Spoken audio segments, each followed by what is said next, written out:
我是整个仙宗上下的都嫌弃的小师妹，人人给我白眼。可那天我不慎摔倒醒来后，我竟看到他们身后都有一条尾巴，看到我时便疯狂甩动。原来全仙宗的人是我的舔狗。我捂着胀痛的脑袋，面无表情地看着眼前众人。他们三人站在我床头，神色凝重。师尊不爱说话，只是手微微一挥，把我头上的痛意化了去。二师兄看了一眼，忽然冷笑着抱手瞪我。哼，叫你不好好修炼，把自己摔破了头。要不是我恰好路过。二师兄语气凶狠，只是话没说完，便被大师兄打断了。小师妹，你根基不稳，今后与我一起修炼，若非我飞身护住你的脑袋。他10年如一日的冷峻。我揉了揉眼，反复确认他们身后的大尾巴，从一开始就晃得我眼晕，现在晃晃悠悠的摇着。见我看扫了他们几眼，又提了速，难不成我还没睡醒？我忽然福至心灵，看向他们困惑又帅气的脸。嘬嘬嘬，我挨了二师兄一记暴击，后脑勺不痛了，可头顶又开始痛了。给你胆子了，竟然如此目无尊长。我立马捂着额头，胆怯不已。非也，二师兄，我以为我在做梦呢。什么？我缩了缩脖子，心想要是说他们身后有尾巴，不知道又会被怎么对待。于是我把话头咽了下去。我以为我在做梦，竟然还活着。二师兄嗤了一声，明明是一脸轻蔑，身后的尾巴却越摇越快，扭头看向神色如常的大师兄，又道：大师兄教导的是，我道行浅，还需勤学苦练。微微颔首。那你随我一同修炼。嗨嗨。安静许久的师尊忽然抬手。你尚需巩固心法，便由我来吧。师尊。大师兄顿了顿，原本匀速摇晃的尾巴不动了，这么竖着有点萧瑟，竟是生出了几分落寞的滋味。只是大师兄面上不显，依旧面瘫，看来这尾巴真成了他们抒发情感的物石。我微微抬眸，他们往日清冷的脸庞在尾巴加持下竟生出了几分较劲的意思，当然了，二师兄除外。师尊，你不闭关了吗？师尊扭头看了他一眼，手在袖子下画了个手诀，给二师兄晋升了。徒儿如何？我咽了咽口水，立马做了个揖。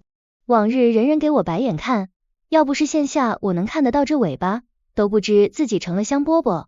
仙宗不大，听闻当年仙尊一人于山中得道，连房子都是自己建的，在捡到我后，木屋便没了空房，所以他很潦草的把我当作闭门弟子。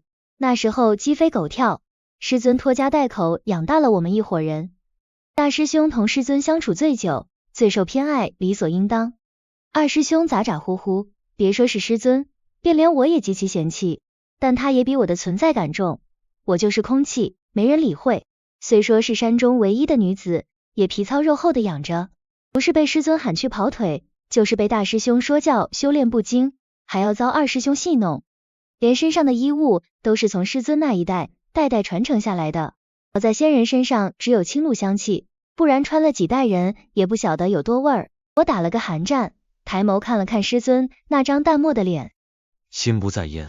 我身子一颤，吓得直抖，只听到一声叹息，师尊抬手拍了拍我的肩膀，又掐了个手诀。你师叔听闻你摔伤，说是要来见你，随我来吧。我立马应了应声，乖巧的跟在师尊身后。这修仙界很多派别，多到一个山头一个宗派。师叔练上清源山女清修后，便离了宗门，与女修一同去了别的山头立宗，现在是一家五口于清源山上修行，得闲便来调戏师尊。是了，师尊对着他的小师弟是招架不住的烦，也是处着他。仙树下，师叔刚教育了2位师兄，两人脸色难看的扎着马步，实在好笑。只是见着我，毛茸茸的大尾巴又甩了起来，我几乎要感受到尘土扬起的滋味，立马清了清嗓子，把得意的笑意压了下去。师叔看我来了，立马走过来拉着我的手，左看右看，身后的尾巴也跟着一抖一抖。哎呦，小莲心可有摔坏脑子？还记得师叔不？1+1等于几？无语的看了他一眼，舌头一歪，手一抖，你素。众人扶额，师叔一脸菜色，一扶手，手上捧着衣物。如今你年纪也不小了，我师叔替你买了些新衣裳，你且穿着。说完，他瞪了师尊一眼。男女有别，你这榆木脑袋。端着衣物，一个转身，百花绽放，流苏翩跹，一身藕粉，生出这个年纪的俏皮劲儿来，把先前披麻戴孝的丧气劲儿都散了去，连我自己都十分诧异。待我缓缓走出，只看到众人目瞪口呆，和师尊一个模子的大师兄也跟着眼睛微张，眼底流光。二师兄指着我，张着嘴要说什么，又吐不出一句话来，可是太丑了，我这就换了。非也，煞是好看。师叔笑着摸了摸自己的小胡子，又瞅了一眼师尊。今后怕是又有一遭鸡飞狗跳也。他挽着手中的玉笛，便这么走了。余下我们四人四目相对，我尴尬的挠了挠头，可是不适合我，我现在就换回去。众人异口同声，立马捂着嘴巴说着不是。煞是好看。大师兄先说一声，耿直的点了点头，迅速离了院子。二师兄撇了撇嘴，挠着头，含糊不清的说了句好看，便也火急火燎的走了，只剩下我和师尊。是为师的错，不曾想到你年岁渐长，忘了备足衣服。他素白指尖撩动我耳边的鬓发，我身上阵阵战栗，下意识缩了缩脖子。师尊，他怔了怔，立马收回了手，一个飞身离去，逃避我眼神的困惑。大师兄平日是不爱说话的，对着我却絮絮叨叨，一个劲儿的指导我。你且去清源山替为师取些仙草。师尊缓步而来，又来使唤我去跑腿，我应了声好。要出发时，树上忽然砸了颗桃子下来，二师兄咯咯咯的笑着，要不是尾巴摇着，我还以为他又要欺负我。往日我都会怯生生的喊他，这次我转了转眼珠子，理也不理他。只见他尾巴耷拉下来，立马走了过来。怎的啦？受委屈了？我胆子大了起来，冷笑一声，原是没事，你平白砸我一个果儿，是把我当做猴儿耍，就算我怎么给你好脸色，都要被你戏弄，我真是受够了。二师兄，我再也不和你好了。我说完，也不理会身后失魂落魄的二师兄，径直去了清源山。舒元是在吃茶，见我来愣了几愣。又是师兄喊你来的，这次是做什么？啊，我挠了挠头，不是来拿仙草吗？师叔拿着茶盏摇了摇头，浅笑着招呼我去领。下次再来，记得喊你师尊给我些灵丹，一个月都得被他耗个10几次，要防人。啊什么？回去。他一脸坏笑，把我赶了回去。我不明所以回到仙门时，二师兄呆呆的站在门口，一见着我又立马端了起来。这么快，定是偷吃灵药啦？我翻了个白眼，越过了他。二师兄愣在原地，又急匆匆的跟过来。嗨，我就是随口说说，怎么如此计较？计较？若是你打修炼起便挨骂取笑，你受得了吗？我扭头恶狠狠地看了他一眼，这尾巴缓缓摇着，越摇越慢，他的额头也冒出了些细密的汗珠。二师兄急了，红了眼，尴尬地搓了搓自己的衣角。可若我不喊大声些，这仙宗便没人理会我了。小师妹，我真不是看不起你，我师弟。大师兄仗剑而来，一脸冷意。你又欺负他了？二师兄一颤，脸色变了几变，又换上了那副吊儿郎当的模样。嘿，我就欺负他又咋了？年纪小不就是拿来逗弄呢？难不成还要放在手心里捧着？真是笑话，我可看不起你们这矫情劲儿。当真？我问。自然，你以为你是块宝，个个都要宠着不成？就该调教调教你，让你知人间险恶。可自始至终，二师兄都不敢再看我一眼。我瞥了他尾巴一眼，也是耷拉着动也不动，手更是下意识发着抖。我冷声冷气的嗤笑一声，还以为和二师兄说开了，今后便能好好相处，看来是我自以为是了。今后我会少出现在二师兄面前，再也不让您烦心。我实在烦透了表里不一，害得我白受这些苦。自顾自说完，丢下神情恍惚的二师兄离了去。大师兄拉住了我的手，有些不赞成的摇了摇头。你太过分了，二师兄心中记挂你，只是嘴上不饶人，何必这么伤他？我闻言挣开了大师兄桎梏的手。小师妹资质愚钝，于山中谨小慎微，总怕一朝被师尊厌弃，成了无门无派的，成了散修，连生死都没有一关种。那次我跌落万丈深渊，不曾妄想过你们会来救我，可你们既来救我，便是在乎我，既然是怜惜我，何不待我好些，何必这么折磨我？难道大师兄也是心口不一的人，还是天之骄子，笑话我这个尘缘未尽的泥腿子？要不是能看到他们那根尾巴，我怕是会一辈子憋着不说话。这憋了10几年的气难得泄了出去，我竟红了眼，生出了几分离去的念头。下了山，自生自灭也能苟活。大师兄微微抿嘴，他修无情道，生性薄凉，可修了30多年，终是不成。师尊说，他心不定，还是会被俗事牵绊。那俗事如今想来，便是被百般忽视我，可与我何干？不愿自身心思纷乱，却将错处归结于我，处处刁难我。大师兄，我敬仰你，也不愿毁了你的前程，从今往后还是不要多见面的好，我怕又遭师尊训斥，还被二师兄笑话。自此祝大师兄终成大道，得道飞升。我衣拂袖离了去。院外，师尊背着手站在树下，像是在想什么。回来了。我双手递上灵草，讨要了些仙丹，做回礼便要走。师尊微微蹙眉，蓬松的白尾巴不耐烦地晃了晃。何故如此急切？我要加紧修炼去，要是再跟不上师尊的教导，便是有辱师门。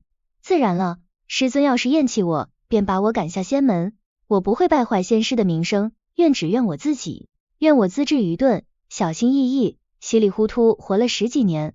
莲心，师尊难得这么大声喊我。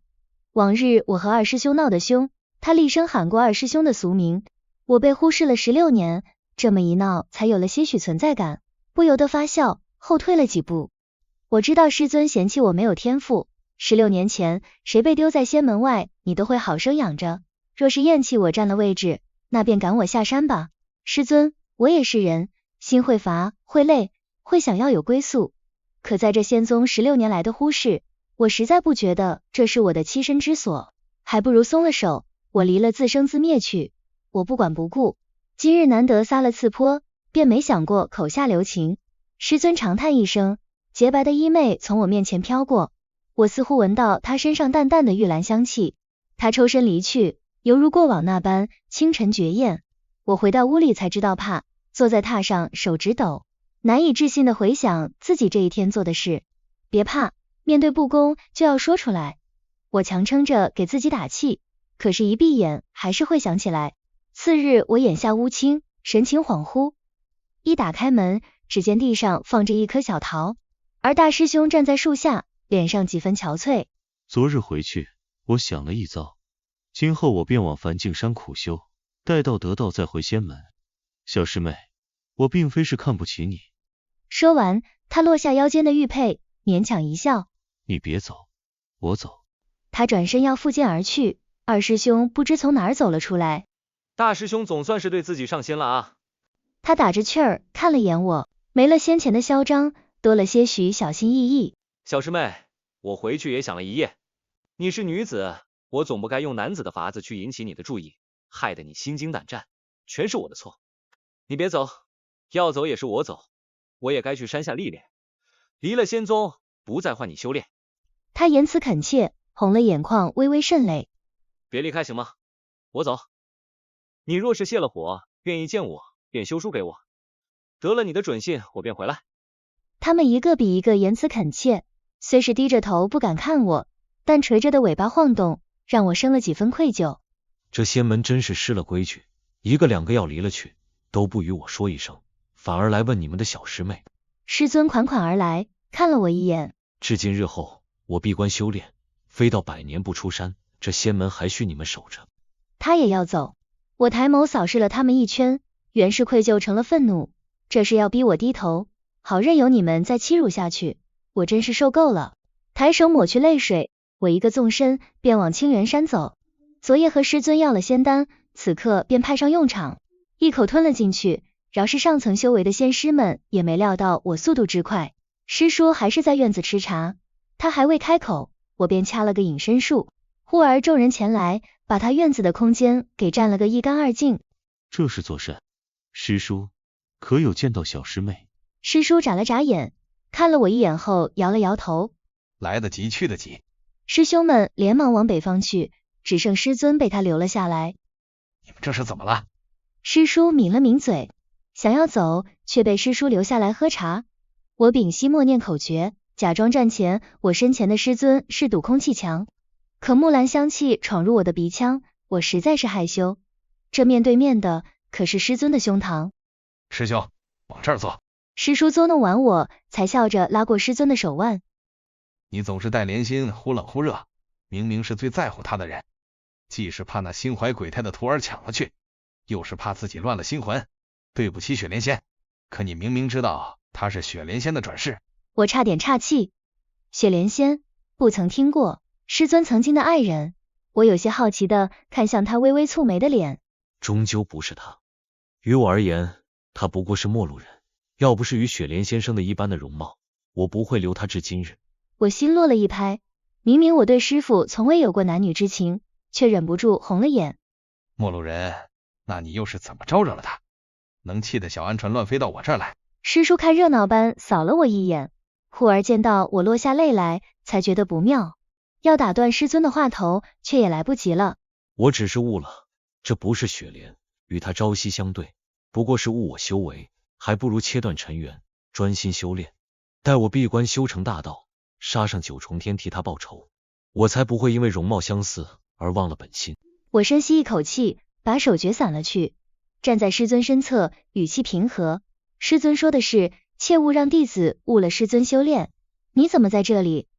我垂手黯然，忍住心头的酸涩。便是我成了师尊的弟子，也是沾了雪莲仙的福分。今日我便下山，再也不在师尊面前出现。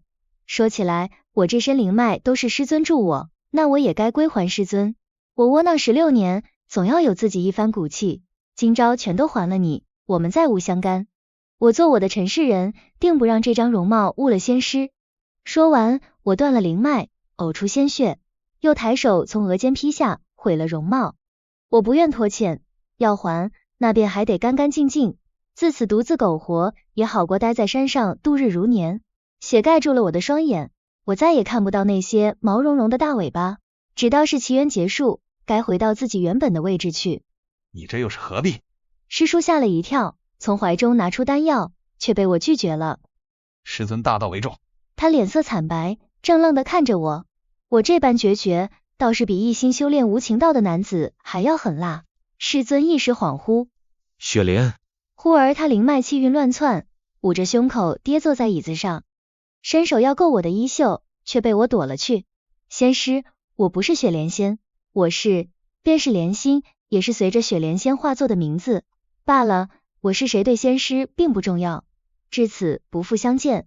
山下有户人家是以卖药材为生，说是兄弟，却长得一点也不像。时常到隔壁乡镇打听我的消息，他们就是我的师兄们。那时我下了山，因为容貌尽毁，吓坏了不少人。有人吓得倒退3尺，也有心善之人对我多加关心。百人百相，16载浑浑噩噩，如今我才知人是该怎么活着。有人为一口吃食，也有人为了万民而活，更遑论只为心中贪欲而活，皆是众生。看得多了，便也不再畏惧。先发现我的善心人给我吃食，又被恶人霸占了去。善心人见我身形瘦弱，骂了几声恶徒，便长吁短叹，生怕我饿死，又便喊我去他们家一同起居。可那次不过是我浑浑噩噩，才被他们夺了去。虽说我身形瘦弱，但我修炼16年的力气可不是虚的，把一群恶霸收拾得服服帖帖后，众人目瞪口呆。自此，镇子里众人待我更为亲厚，我便开始琢磨着怎么在这儿落脚。左右做不了细活，那便以打铁谋生，但也成了城镇的奇谈，这才引来了师兄们的注意。我心想，是该换个地方了。人间该怎么活，我也是懂了。夜里，我背着行李便要走，忽然被他们拦了路。小师妹，别任性，回去。大师兄一板一眼，可看到我的脸时，语气又软了下来。怎么把自己弄得如此？带回去，我拿些仙药给你。二师兄也在一旁点头。今后再也不欺负你。小师妹，回来吧。树影摇动，落叶簌簌。我拉着背上的行囊，叹道：师兄，你们那么在意我，是因为什么？因为容貌吗？还记得年少时，我黑黢黢的，他们看都不看我。似乎到了10岁，师兄才对我絮絮叨叨，二师兄才来捉弄我。那时候，我容貌长开了些，偷了雪莲仙的福气。你且冷静，别把我们往坏处想。大师兄微微蹙眉，我心知肚明，他们不过是受了雪莲仙的吸引才待我好的，便也展颜笑了笑，一脸的无所谓。我于仙门也无作为，不如放我遵循原有的命数，成了个普通至极的人，师兄莫要再劝。他张了张嘴，一脸不解。咋咋呼呼的二师兄憋不住火，对着我冷嘲热讽。你便是这么喜欢留在这里，我也随你去，才不会在乎。可师尊……二师兄出声看我，师尊想你了。我与仙师断了仙缘，这事仙师也知晓，何必再叨扰我？他们闻言气得红了眼。二师兄骂了一声，便拂袖而去，而大师兄还留在原地，眼神坚毅的看我。回去，你可知师尊自你走后便失了魂？师叔同我说了，你是雪莲仙的转世，可你不知雪莲仙和师尊本为一体。雪莲仙一捻花落，宿于师尊额间游历人间，一朝深陨后成了你。你和他本为一体，离了你师尊，也如断魂催魄。你且回去一遭，便知道我所言非虚。大师兄携着我披星戴月回到了仙门，原本的仙树失了先前的茂盛，遍地枯叶，还是二师兄用灵力滋养着，才不至于枯死。他看了一眼，有些埋怨的收回视线。你这是何意？难不成是我的错？我便不能过自己的人生，要受你们白眼不成？我忍不住出声。往日那谨小慎微的小师妹没了踪迹，在人间一遭，我学了许多，一味退让只会得寸进尺。二师兄霎时间红了脸，咬着唇收了心，专心在仙树上。去看看师尊吧。大师兄出声，推开了门。浓郁馥香的木兰花闯入我的鼻腔，原该是生机勃勃，却生出几分糜烂溃败的错觉。大师兄看了我一眼，留我与师尊共处一室，用灵力锁了房门，真是把我当做贼一般防着。我冷笑一声，转头看向师尊，只见床榻上犹如百花绽放，万千发丝如雪，他徐徐倚在扶手上，开到荼蘼。我一怔，心头没由头的一痛。雪莲仙。他恍恍惚惚的抬起头，发丝间隙中露出那双绯红的眼，忽而落下泪来，像极了幼童。雪莲仙，别丢下我。他朝我跑来，松松垮垮的外衣落了一地，拽着我的手，难以克制的抱住我的大腿，像是小儿撒娇，让我不知如何是好。仙师，为何不换我白苔？他眼泪止不住的流，没了既往端着的仙姿，伸着手把我往下拽，直到贴近我的脖颈，深深吸气。雪莲仙，我好想你。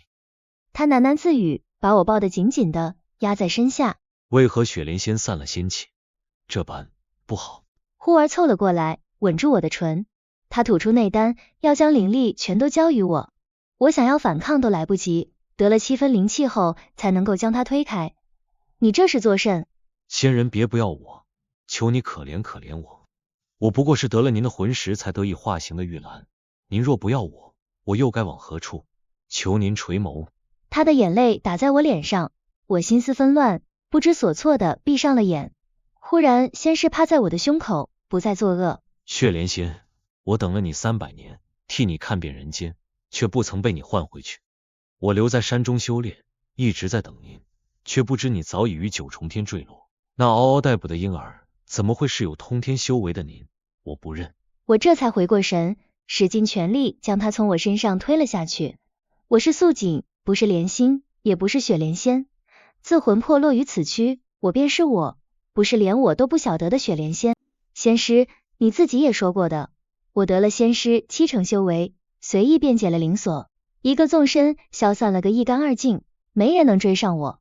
落于告灵，我心神疲惫，于山竹林间合眼打坐，本不属于我的灵力，或许是因为同根同源，我竟觉得极其舒坦。我心中凄凄然，入梦竟梦到与我不相干的前尘往事。雪山仙台，一身素净的我摘落一朵木兰，吐出一口仙气，那木兰化作人形，浑身赤裸，替我去看一遭人间吧。我眉眼落寞，囚于9天，困于雪山。仙人为何不自己去？白苔眼眸清澈，他于枝头与我相伴百载，不得5时无感。可我每日都会于玉兰树下徘徊，时不时轻拂玉兰花瓣，便也让他认了主。只见枝头簌簌落雪，溅起雪雾，白台起身便想护住我，又因为不着寸缕而不敢向前。我摇了摇头，退了几步。9天神女不得堕凡，当为天祭，为众人福祉而允。可仙人，神女另有其人，如何要你来以身祭天？我顿了顿，去人间一遭吧，别再问了。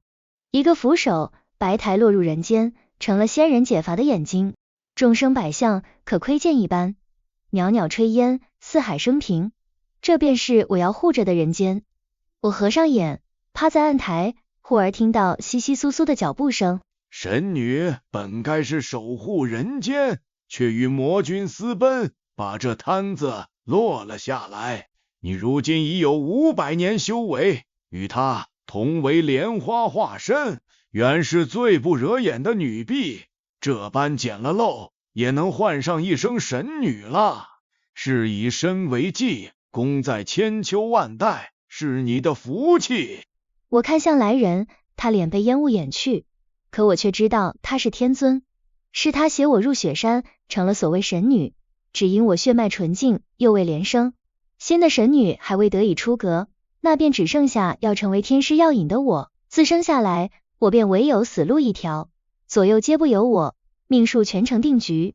多了份私心，才将一魄取出，与白台逃逸在人间，去窥见人间喜乐。就这一遭，只有100年也好，只为自己而活便好，去感悟我该以身相护的人间。记忆重回，我才梦醒，天尊那般修为，自然知我散了一魄，留存人间。他没有拆穿，便也是可怜我命不由我，此一生不会再有轮回。待到圆满回到9天，定在仙住，与本体成一抹云雾。多少神女所造就平衡，才得以让3界太平。我抹去脸上的泪痕，白台已经魔怔，以9重天为敌，不过是自讨苦吃。本是9重天纵容我的任性，却被他当作仇敌，要以身殉之。我叹了口气，又掐了个口诀，回到了仙门。白台站在仙树下，被大师兄扶着，神情恍惚。他只剩3成修为，怕是连大师兄都打不过了。当然，二师兄他还是能随便打。我瞥了他们一眼，许是恢复记忆，身上带着几分难以掩盖的仙气。他们皆难以克制的低下了头，一句话也不敢多说。我缓步而去，将一巴掌甩在白台的脸上。他跌坐在地，摸着脸颊，呆滞的看我。仙人，我冷眼一扫，二师兄浑身炸毛，先行翻山离去，留得大师兄瑟瑟发抖，也不退一步。我心中腹诽，白台没白宠他。不管是谁，从我师妹身上速速退去。他忽然出声，竟是不理会白台，拉着我的手，神情恳切。别怕，我在。我看了大师兄一眼，暗暗叹息，他道心不稳，与你无关，退下。大师兄一怔，面上这般情绪纷杂，何以是面冷心冷之人？热切的情意还遭了我的无视。他张了张嘴，垂手后退，断了念想，才得以修道。我不再理会，一个反手将白台摔入屋内，落了灵锁。那意思大师兄自然是晓得，忽然惨然一笑，遁入漆黑之中。而我掐住白台的脸颊，看着他渲然欲泣的脸，冷笑出声：你竟敢与天相争，不怕死？为了仙人，我死不足惜。